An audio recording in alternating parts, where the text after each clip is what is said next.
pamastreet esocial media matinoswera tichiona kuti nyaya dziri kufamba sei.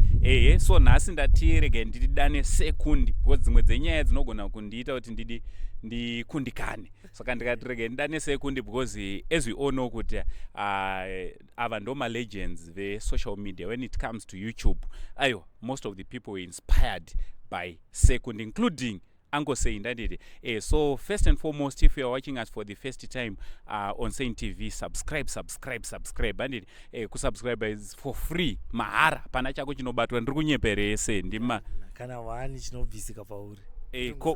Ko pane nyaya imwe sendisanda kumhoresa yanditi. Nyaya yekuti tinosanga nemafans edu nemafollowers. Wobva wati Uncle Saint nditengere drink nekuti ndakasubscribe inini. Anditi uri kutotora mari kwandiri every month nekuda kwesubscription. Chimbowanatso watsanangurira kuti kusubscribe nekuzotorwa kwemari chichinenge chaitika from zvinhu zvakatosiyana. Ndakambosangana nemwe akanditi anzi ndoda kuti zvoti ndichiona mavideos ako then topota tichishare mari. Ngatiwe uri one uchiona mavideos ako kuti totosvika pakushare mari unongova muyanyuona zvakaita sei. So vanhu havanyatsonzwisisa. Zvinoita njoti kana chiti subscribe handiti nyaya ingoripo ndeyo zvinoitirwa kuti iwe kana uchifarira Uncle Saint unenge uchiti kana Uncle Saint akaburitsa video unotumirwa notification yekunzi Uncle Saint vaita se vaburitsa mavideos. Even chero paunozomboendawo paFacebook kana kuti paYouTube paunenge uchingodzika uchitarisa unotanga kuratidzwa mavideos aUncle Saint. Hapana zvekuti anzi Uncle Saint anobvatora mari neni kana kuti chii. Ipapo natsopasimbisa because a lot of people hatinotambura nazvo izvo. Unotobatwa munhu unototsvukisa ziso ndakutona unsubscribe. Vatsanangura kuti ukansubscribe zvinochinjei. Kana uka-unsubscribe hapana chino. It's very unfortunate. Teta kuda kuonererwa kana chii. But kana uka-unsubscribe hapana zvazvinombochinja. Hatozvioni ndacho unotombozvionawo nanyange ndiwe mungatozviona kuti unsubscribe. Because kazhinji ukato-unsubscribe panobva patoita vamwe vanosubscribe futi. Saka siti rako rinobva rangotorwa nechi. But hatisi kutaurira kuti zvoni ubwoikanande. Tiri kuda kungotsanangura kuti paya pamunoti Uncle Saint chitondipa something. Taneta nazvo izvo. Hapana nidi kutombotaura zvaizvazvo kuti adzi leo chitoti ukatosangana Uncle Saint utoti Uncle Saint ndine chiwaya chandinacho ichi mozongotengawo data. Aiwa izvozvo tinobva unototoona tichiita video rekuto appreciate nekusimbisa. Like I've got this other brother of mine wandakasangana naye anditi anonzi love count. Love sort. Anditi tasangana pa weekend papa but hande pa station unoisa fuel shamari obato nditira full tank shamari. So you know ndo imwe support yatinoda. Anyway muri sei sekundi ndiripo baba muri sei sei. Aiwa inini right. So sekundi mufaro wangu kuva nemi panapa. So this is the first program yatiri kuti inonzi weekend trendings. Alright. Yeah, whatever zvatichange tichiposta this program ndezvinenge zvaitika Friday, Saturday, Sunday. Anditi so ndine zvishoma zvandakasangana nazvo zvandinoda kuti tinge tiri tinodi ndinonzwa kuti imi munokomentawo muchiti chii sekuzova kwedu tese kuti you have been in this game for quite a long time and you understand very well content creator kuti zvii zvinenge zvichiitika. Nyaya yekutanga izvezvi zvamai manje mukomana anonzi Holy 10 akaloka mastreets kuti lo. Ndofunga nemo makasanganawo na Holy 10 ari pa live pa Instagram if I'm not mistaken achitaura zvaitaura and akabva ataka the ruling party, that is ZANU-PF, also His Excellency the President of the Republic of Zimbabwe, Dr. Emerson Dambudzo Mnangagwa, also the first twins of the country. Akabva vaataka zvakare vanova vana His Excellency. Ndofunga makaona zvese zvakanga zvichiitika nezviri kutaurika mastreets. What's your comment tichitarisa kuti Holy 10 akatanga kurira muCovid inini nemi were some of the people vakatompusha Holy 10. Of course hazienda anabasa nazvo but takapero anogona hake kuita pride but pandakatombosangana naye this other time if you remember pailauncha Senzo chimwe chigame chake chaakamboita some few Enzo. years ago, I think Enzo acho. 4 years ago. Paintball. Yes. Purana so. Akatondiudza in personally kutoti varumeka Makashanda. without you dai tisina kumbosvika patasvika apa. Ya vanhu vashoma vanozosvika pakudaro zvavo but isusu baba zvinhu zvitakatanga kuzvita kuti vanhu vakawanda unoziva vanhu vakatowanda chaivo but of course they don't owe us havo kana vasingadiwo havadiwo but they know ndozva zvakanakira but zvinhu zviri kuitika I feel sorry for him unozati mujaya pakatanga pandainzwa achinzi mujaya andikunzwa nemusic airova iye achiti mwanasikana chichi achiprotecta the girl child and anyazoti panapa pazoya munhu anoita chaizvo chaizvo ndozvandaitofungawo but then something started happening to him. I don't understand. I actually feel sorry for him. I wish they were, I mean, they were ndaimuziva on a personal level. Ndaimuziva on a personal level. Ndaichamuti ndara mambo icho plan yekuwana someone anogona cool down. What's zvaari kuita unozati ma-attacks, it's not like kuti atanga nhasi. He has always been doing that. Recently futi manje apa pane pakatanga kuhumburudzana naProfet Ibet Angel futi anditika achitaura zvimwe zvinhu zvokuti unoti anoona. Saka I think yanguva issue yekuti depa pawana vanhu vanogona kumuwanirawo zvekumuita kumubatsira lindonasoti anda kutotaswa neziso rekubatsira mweya wekubereka panoda mwoyo wekubereka kuti mwana ane something chiri kuitika kwaari. I don't really know, of course. Obviously munhu kuti azoita zvimwe zvinhu anoona ngaine zvinhu zvichiitika kwaari. Alright, muri ipapo muri kuti I don't really know but mastreets esocial media pane ma-allegations. It is alleged that mujaya is taking drugs. It is alleged. Ma-streets ndo zviri kutaurika and a lot of people they are even tagging Matrix saying no, Matrix tafadzwa chidawo, you have to help this young man because what he is doing right now it's out of hand. Panyaya ma-allegations ema-drugs achisi chokwadi here kuti anogona ari kutotora ma-drugs anogona because under normal circumstances munhu ari do that. Ndozvandatika inini kana ndiriseni when I first got to know him nemusic yaairidza nemaitiro aiita zvinhu zvake ndiainzi leader of the youth and anga ari leader of the youth achiita zvinhu zvaizvokuti unyatsoona kuti he was an inspiration to people anditi but then and even career yake yaifamba zvakanaka yanga iri ball mitro aiita unozati at his age he had achieved zvinhu zvakawanda zvisingamboiti but I don't know unoza ndopekuzoti ndosaka vanhu vakuzotanga kuzofungidzira nekuzopa ma-allegations wayo kuti probably anona ngaine something chaari kutora chakuita kuti azopedzisira kudaro because iye pachake maybe before atanga kupinda into something else chaakutora that is if kana chiripo according to the allegations andisika kana pane zvaakutora maybe ndozvona zvaakutora achitanga kubehave in that way because normally ora tichita sawatoziva wemucovid holiday yemucovid tichiuya kudai so few years ago anga achiri munhu kuti chero vana vedu taitoti aiwa onai uyu mukomana uyu but because I don't think kuti pane mubereki achamboda kuti mwana wake aite sezvaari kuita. Alright, pane zvakawanda zvaitika but zvakare tazonzwa mukomana achinyora, tingati ndiye here akanyora achiapologize to the twins because abba aisa apology yake achiratidza kuti is apologizing to the first family twins. Chinoitika manje when it comes nyaya idzodzo dzekuti munhu anozoapologize ndo panozoya nyaya iya yekuti people start alleging kuti maybe anga akadhakwa pamwe amene zvaiitika kwaari handitika then ozongoti mana pepe zvamufanira pepe patime yenyaya dzanamudiwa pakatanga kunzi pepe iwo acho akatozoti mana ayo sorry boys chichichi unongozowo chichichi handiti saka probably pamwe nyaya yekuti pane zvaiitika pamwe patime iyoyo was intoxicated handiti zvogona kutongodaro but still under the influence of drugs zvogona kungodaro but in the event yekuti he was under the influence zvinhu zvakaitika ipapo ka whatever chaaitora kana riri doro iroro anofanira kumborimira afanira kutsvaga rimwe risiri type yaakamwa patime iyo.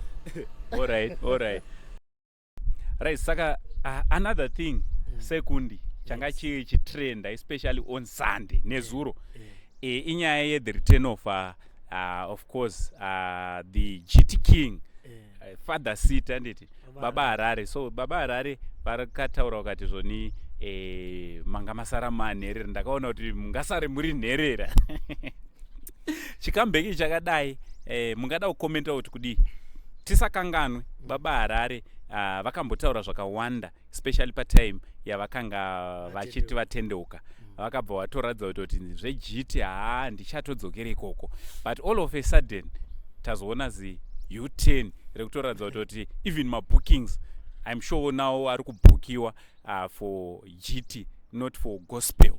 Mungato kuti kudi baba pane patati kuPower FM tatiteze takaenda kuPower FM mani tatiteze Power FM patakaenda chiro Dare Sotina Popsi Zigo DJ Sparks mamuripotero ndaivapo inini pane pandakataura ndikati vanhu vakatora baba Harare kuti vauye kuchechi vakavatendeuza vanhu ivavo vane kukanganisa kwavari kuita. In fact ndakatoti vari kuvadzidzisa Christianity zviri wrong. Alright. Because one vanhu vaiti it seems as if baba Harare vasiya even chero gym madays why I don't know if it was true but vanhu vaita zvekuti kana gym anenge asaite ndobvagerwa ndopakagerwa ndivaita tunhu twakawanda ndikati tunhu twakawanda twavari kubvanzisiya yeso zvanzai wazviite izvo zvinzi ndezvezvivi ndezvechichi ndikati that is wrong.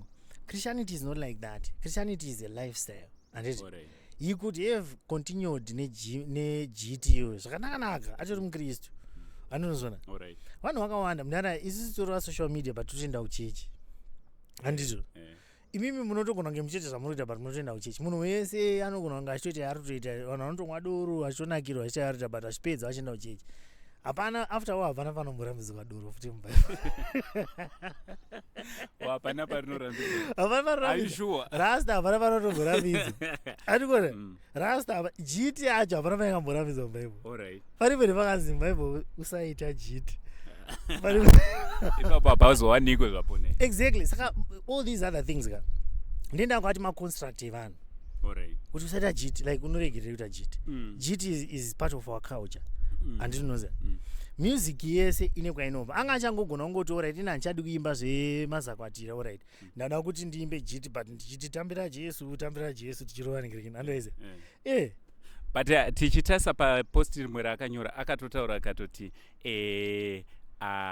pajeni yangu yandandiri ndakazodiscover kuti hazvina kuipa kunge tiri tinofadza vanhu pamwe nekurumbidza Jehovha. What's your comment? Ipapo akutanga kuchita unza zvaakuita iko zvinova akutanga uchitoita zvinhu zviri correct musi wewo akati handichadi zvese pakangoti gwi pepe that was wrong.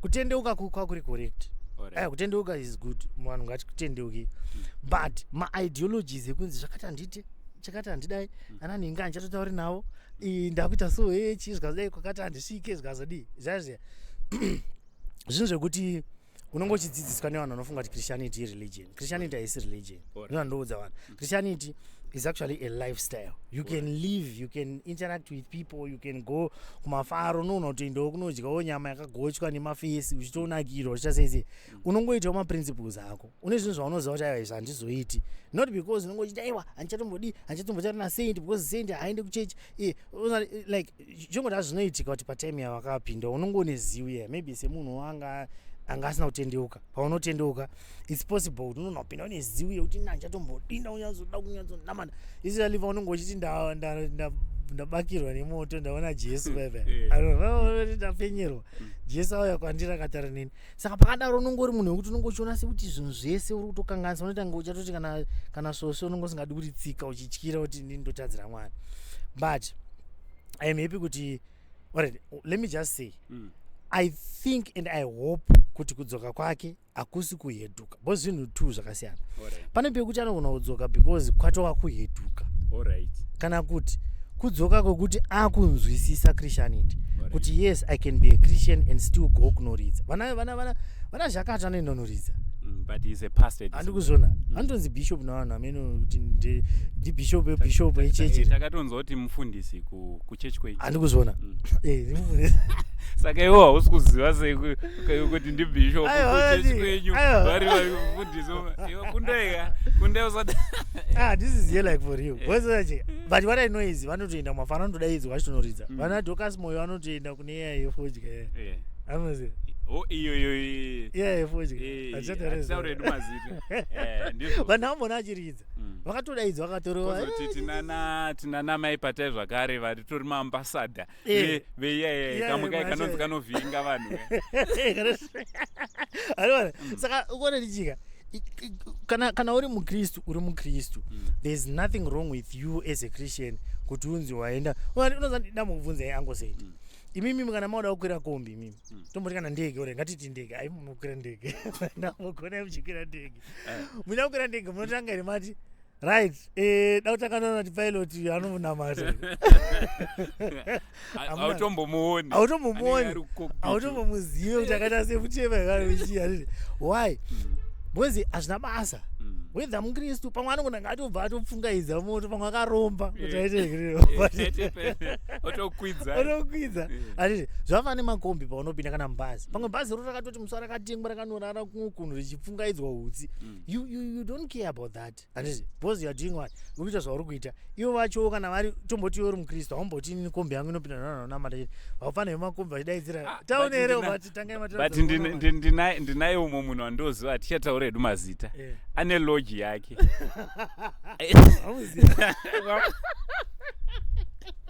wamuziva iwewo semunhu anotenderera kumaloji I'm sure hatisi kutaura mazita ende hatisi kureva iwewo uri kufungira but tiri kuda kureva anogara atokudza kuti pana paloji pangu handidi upombwe. So what's your take on that one? zvangofane kuti unoita bhawa ubada ndidona vanongadoro saka uri kutekesei bhozi loji babaka loji basa raro handiti munotonyatsoziziva hanzi ndinoda kunyatso inakanditi hanzi kana munhu achiuya kumeka sure kuti munhu aonaye mukadzi wako here baba handisi kuda kunyepera anoda kutomeka sure anoti ini ndakatomuti inanga anditi huya but ndakatoregerera because wakatya kuti roni unonovhetwa ndinotanga unovhetwa iwo akotoreza kuti unofamba namadhamu ndofamba hangu namadhamu but ikakuvhetwa izvozvo kutofamba nemarriage certificate ndofamba nemarriage certificate nemafotoze kuti zarona mwana wedu wekutanga ndakati munhu yakantanzi ndipushirawo loji yangu ndikati iya mudara kana neniwo ndakatokundika ndakashaya pekutangira unopusha loji sei iwo funga kuti munhu do you know kuti infact chakatika ndakatomboita post yeloji iyoyo ndiva ndatozona bhozi chinoitika vanhu vanouya unoziva kuti vanhu vanenge vachitifolowa tinovaudza kuti endai uku woenda anoziva vanhu vanotouya makastoma ndosaka vanhu tichiti advertise aina nankosenda bhozi makastoma anotouya customer yauya yoenda kakwati endai yoendawo nebhebhira rimwe resuruzikana madheri yotakoziyo saka chichichi tione chichi akadzoka achiti but chabhoeri yamakandizondita ndikati ipi futi mudasvikanzi ndakasvika ndikanzi tione kuti makarora zviri kutoitika muno muzimbabwe muharare so ukona tichika the honest truth is kana wamukristu hazvirambidzwe unoona kutoita mukristu ori mafodya unoona kutoita mukristu otita bhawa ndozvamakristu akawanda nemabhawa aiwa onaka people might say we don't want to participate in worldly things but do you know kuti kutogadzira doro kwachona panoshanda chibage pamwe pachona ende chibage iwo uri kurima chibage so uri kutiza sei hazvitizike anokuzwana ukurima chibage chicho chichatorwa choendeswa maybe ameno kwachinoendeswa kuyakuya watora chaendeswa ikoko ichocho chobva uyauya wedoro uyo anouya achitenga matano hobho nechako chakabva mumunda mako mumunda memukristu mabishop handikona so you can never run away from those things iwewe as a person pane scripture iri mubhaibheri yakataura napaul akati all things are permissible unto me but not all things are profitable kuti ini ndobvumidza zvese zvandoda zvese zvandinowana gain exactly asi zvinhu zvese zvinondiwinisa handiti akatotaura izvozvo pane vamwe paanotaura achanzi for bodily exercise profits nothing handiti but spiritual chakuchakuchaku iye anobhelieva kuti zvinhu zvese zvofanira zviri christianity zvofanira zviri spiritual but in as much as uri mukristu ukaona wangofungidzira kuti kana kuti kujaja zvimwe zvazvinokonzerwa nemafundisi anoti mafundisi aimutera aimudzidzisa pabare ndo vanhu vakamukanganisira iva Yeah, but I think at the same time zvinenge zvakabatsira paarea ipi because kumashure tine vamwe vachazoda kutendeuka. Okay, for instance takaona Blotio kwaprofeti kuda kwashe Jose asimudza maoko achipa upenyu hwake kuna Kristu. I think zvichavabatsirawo zvakare. Bhuku rakatonyorwa naKing David baba Harare handiti richabatsira even other no iroro yotori chapter iyo yelife yake. It's something chekuti we can refer kuti aiyo Blotio zvava kutendeuka ka ewe of course une zvimwe zvawanga uchiimba zvinyadzi handiti wakufanira kuchibvisawo wochiisawo nemashoko akanaka and then zvoteerereka nemunhu wese. Nowadays it's good because even kumachechi mazuva toona even the likes of Prophet Magaya vatova nemakore vanoinvita vakomana ivava votonorowachi muchechi zvitoripo boziona ndopandotaratika zvavana chiblot handiti anokwanisa kutotanga kutorova mangoma iwaya achitorova maridhima achiita sese kana achirova zviri zvechikristu achitorova zviri zvechikristu. Very good. Isi chatoti isusu unozati chi alright pane vanhu vanofunga kuti kana vachinzi uri gospel artist uri kufanira kuridza pachidhokas moyo oro Baba Charamba. Iyoyo itori wrong ideology. Handisi kuti ndiani akaiunza iyoyo. That's very wrong. Ona gospel chi ndopanoze nyaya. Gospel chi panotaura panzi gospel good news. Handitika good news, you are bringing the good news kuvanhu. So how are you going to bring the good news? Whether ide temple whether whatever the case might be, whatever the way you are, that's what I believe. Ukauyayo ukatanga kurova mbira handiti mananga matete uchitaura kuti Satani waita mutete handiti zvitori itori good news. Uri kuuyawo kwatiri kana uchirumbidza Mwari uchiridza because chinoitika nchoti jiti amene inonzi genre ende rine connection neculture yedu. Imwe music inenge ine connection ne certain culture. Anobatoti Zim Danso inenge yakanodayo yakaendawo nekujamaica. Then izvi zvimaridziro anoita kana let's say for example ana Minister Maendere ukanasa zvine kwandiri mazano western handikuzviona. Then kuito vana Blessing Shumba vanenge vachirowa zvine kausungura ndizvo exactly. So zvinotoita kuti munhu anokwanisa kungoimba gospel asi yakaenda kana kuti kuamapiano anogona kuimba gospel yakaenda kujiti saka nyaya iripo vanhu vanofunga kuti nenyaya yekuti pari kuridzwa ngoma zvazvemashavi ndo panhu panokanganisira vanhu ipapo. Alright, so tiri papo tivhara yafather sita ndichitaiwa vakaita chinhu chakanaka ndeti zvavaita decision yavo iyi. I think it's one of the wisest decisions yavaita mulife mavo. Panodiwa mari baba. Right.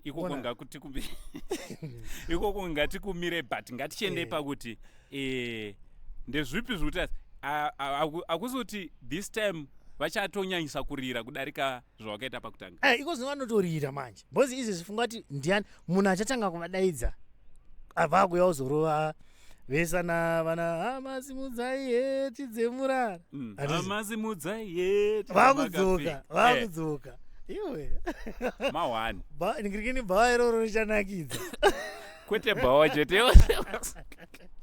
So ndo imwe yenyaya dzatiri kuona dziri kuitika yatoda kupedzisa nayo nhasi pamaweekend trends edu handiti. Takaona chiri kutrenda chimwe chekuti mukomana uyu anonzani mukomana uyu anonzani Chiumaster handiti. Chiumaster sekuziva kwenyu kuti ane kesi yakaita iya yekuti akambotsika munhu nemotikari akatongwa. Nyaya dzacho zisina kunatsofadza vakawanda matongerwo akaitwa and then court yakazodecida kutora back nyaya yaya kuti inge iri inoferefetedza nekubva vapa mutongo unoenderana. So tiri kuona zvoni pane article yakabudawo iri kuratidza kuti zvoni mukomana akazonge akazotongwa zvakare handiti obva anzi iye apiwa 9 months asingadrive motikari kana kuti asipo pasteering. Munotowo kudii nemutongo uyu unganzi uri kuenderana here tichida kutarisa kuti zvoni nyaya yake yakanga ichinzi iyo yakanga iri capable homicide.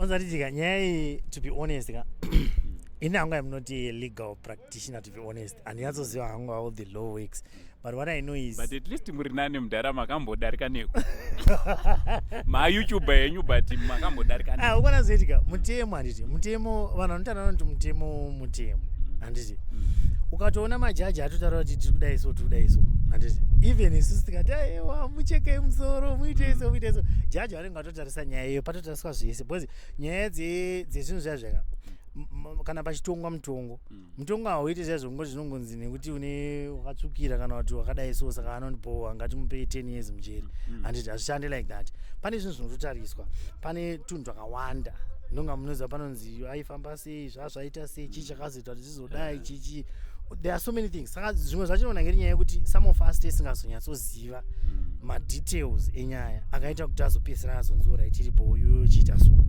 uzona saka zvonetsa mai kuti aiwa zviite aiwa vanototi atodai so chichi andiona but we keep on seeing people saying no it's not what I understand what you are saying mutemo and kana wakatonyorwa nzi nyaya yakadai inotongwa so kana jaja kana magistrate akwanise kuchinja anything exactly kana isusu and also inini handiseni kana iri court system yemuzimbabwe amene inonzi court system justice system ainini ndoitemba zvapo I don't think kuti vangava dzingati nyaya dzavangatadza kutonzi vatadza kutonga nyaya dzakadaro zisiri nyaya dzavanototonga yes zvinotoitika shuwa kuti paine maissues ekuti vamwe vanenge vachicomplain and all that stuff but unza ndo mutemo anzi temper with justice with mercy something amen statement munoriti kudi temper with justice with mercy something kuti nzwaiwo tsitsi mukutonga menyu hazvokona kudaro tsitsi dzinongozowanikwa pampacho pane mambe kuti bhozi ndosaka handi zvinotonzi kana uchitotonga unokwanisa kutaura kuti inini unonzi taura zvaunotaura nyaya yako tinzwa handiti wanzi tauda uchikupa mutongo unezvokutaura here sati akutonga handiti ovati nini ndiri nherera ndine mudzimai nevana 16 plus ndine dzimwewo nherera futi dzandiri kuchengeta saka mukandikanda mukati dzinotambura chichi nditirewo plan pamwe anenge akagonawo kutaura ipapo bva azonzora ichi haya iripo ndoanoti some of these things inyaya kuti vanhu tisinganyatsoziva nyaya dzacho kuti dzakabva nekupi ayo ndo first episode yedu yemaweekend trendings second thank you very much nekuva part and parcel of this tizombokangana kuti patakatanga apa takanga takamira panze pekutanga ipapa menoti tineta kuzomira pai and we hope to see you again on a Monday patinoita maweekend trendings andite aiwa thank you very much. What do you think about my stories atataura zvakaitika paweekend changodarika and ndezvipi zvamuri kutarisa kuti tinge tiri tinoitawo pana paSaint TV aiwa from Uncle Saint Sekundi. For now it's much love and God bless.